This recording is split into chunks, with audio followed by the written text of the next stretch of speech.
Welcome to my channel. तर आज आपल्या किचनमध्ये बनवूया चना मसाला। तर इथे बघा मी थोडंसं तेल टाकते आणि इथे बघा मी 2 छोटे छोटे कांदे कापून घेतलेले।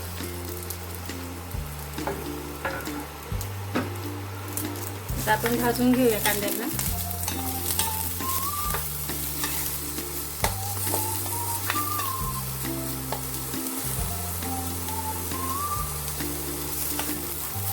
बघा इथे कांदा चांगला परतत येतोय आपला। बघा कांदा चांगला भाजून झालेला। आता आपण याला काढून घेऊया। तर आपण बघा थोडंसं खोबरं घेऊया। मी खूप थोडं खोबरं घेतलं होतं किसून। आता आपण खोबरं भाजून घेऊया एकसारखं। आपण याला परतत राहूया म्हणजे करपणार नाही आणि पूर्ण ब्राऊन होणार। खोबऱ्याला आपण करपू द्यायचं नाही, नाहीतर मग खोबऱ्याची चव वेगळीच लागते।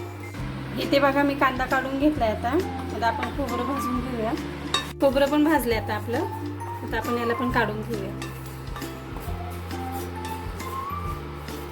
इथे बघा मी काळ्या चण्यातली भाजी बनवणार आहे, काळ्या मसाल्यातली। तर मी फक्त कांदा आणि खोबरं भाजून घेतलेलं आहे, बाकी याच्यामध्ये काहीच टाकणार नाही। आणि कोथिंबीर वाटून घ्यायची आपल्याला। इथे बघा मी थोडी कोथिंबीर घेतलेली, आपल्याला फक्त एवढंच वाटण करून घ्यायचंय। तर चला आपण मिक्सर मध्ये मसाला बारीक करून घेऊया। आता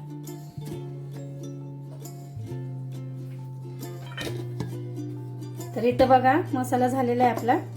हे बघा असं वाटून घ्यायचं, खूप प्युरी नाही करून घ्यायची। आता आपण कढई तापवून घेऊया। बघा आता कढई तापली ना आपली, लगेच तेल टाकूया। तेल थोडं जास्तच वापरायचं। बघा मोठे 2 चमचे घेतलेले मी।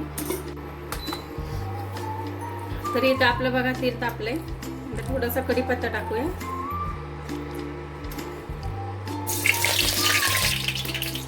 तर आता आपण मसाला टाकून घेऊया।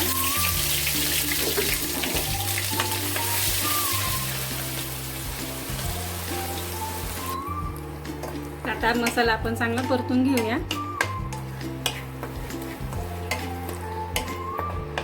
ही भाजी खूप सोपी आहे, सिंपल आहे आणि चवीला पण तितकीच छान लागते। बघा खडे मसाले नाही, ह्याच्यात राई जिरे पण नाही, फक्त खोबरं आणि कांदा कोथिंबीर एवढंच। आता आपण याच्यामध्ये आलं लसणाची पेस्ट टाकूया। 1 मोठा चम्मच अद्रक लसूणची पेस्ट आहे। आता छान याला पण आपण मिक्स करून घेऊया। गॅस थोडासा वाढवूया।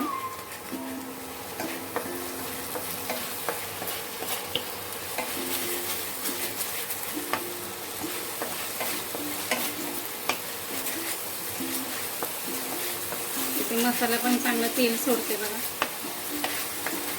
इथे बघा मी घरगुती आपला काळा मसाला आहे, चवीनुसार घेतला। जेवढा तिखट लागतो तेवढंच घ्यायचं। बघा घरचा मसाला असल्यामुळे मी ना धण्याचा वापर केला ना दुसरे खडे मसाल्याचा वापर केलेला आहे। फक्त आपला घरचा मसाला टाकायचा, ऑप्शनल आहे। टोमॅटो जर तुम्हाला टाकायचं असेल तर टाकू शकतात, मी नाही टाकलं। टमाट्याने पण तेवढीच चव लागते छान। इथे मी बेडगी मिरची पावडर टाकते, ही मी घरीच बनवलेली आहे। थोडीशी हळद टाकूया, एक थोडंसं धना पावडर टाकूया। आता छान आपण एकत्र करूया सगळे मसाले।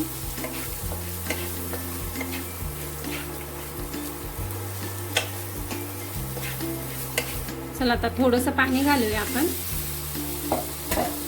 आता याला छान परतून घेऊया तेल सुटेपर्यंत।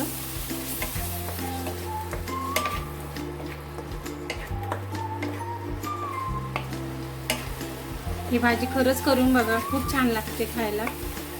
साधी सिंपल आहे, खूप याला मसाले वगैरेची पण गरज नाही। आता आपण याला तेल सुटूसर ठेवूया झाकून। बघा इथे छान आपलं तेल सुटायला लागलंय मसाल्याला। तर आपण याच्यावर थोडीशी कोथिंबीर टाकूया। याच्यात तुम्ही चिकन मसाला किंवा मटन मसाला टाकला तरी चालेल।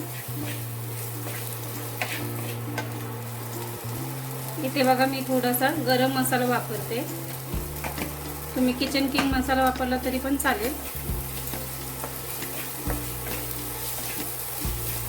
आता आपला मसाला पूर्णपैकी व्यवस्थित झालेला आहे. बघा मी 4-5 शिट्ट्यामध्ये चणे शिजून घेतले होते. आता आपण हे मसाल्यामध्ये टाकून देऊया.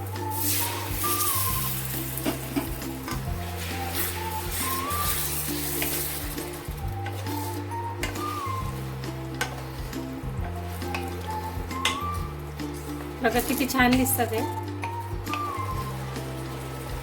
थोडंसं आपण पाणी टाकूया. अर्धा गिलास बघा मी गरम पाणी टाकलेलं आहे. थंड पाणी नाही टाकायचं, गरम पाणी टाकायचं. इथे बघा चवीनुसार मीठ टाकते मी चणे शिजताना पण मीठ टाकलेलं, म्हणून आता थोडंच टाकणार. मी बघा जास्त पातळ पण नाही भाजी आणि खूप घट्ट पण नाही, मीडियम ठेवायची. आता छानपैकी उकळी आलेली बघा, तरी पण बघा किती छान दिसते. आता आपण कोथिंबीर टाकूया. ही भाजी चिकन मटनला सुद्धा मागे पाडते, एवढी छान लागते खायला. आपली भाजी रेडी आहे. आता आपण कोथिंबीरने गार्निश करूया. बघा भाजी खूप छान दिसते, खूप टेस्टी पण लागते. नक्की ट्राय करा आणि मला कमेंटमध्ये सांगा भाजीची चव कशी झालेली. लाईक करा, सबस्क्राईब करा, शेअर करा सगळ्यांना आणि मला नक्की कळवा की भाजीची टेस्ट कशी झाली तुमच्या.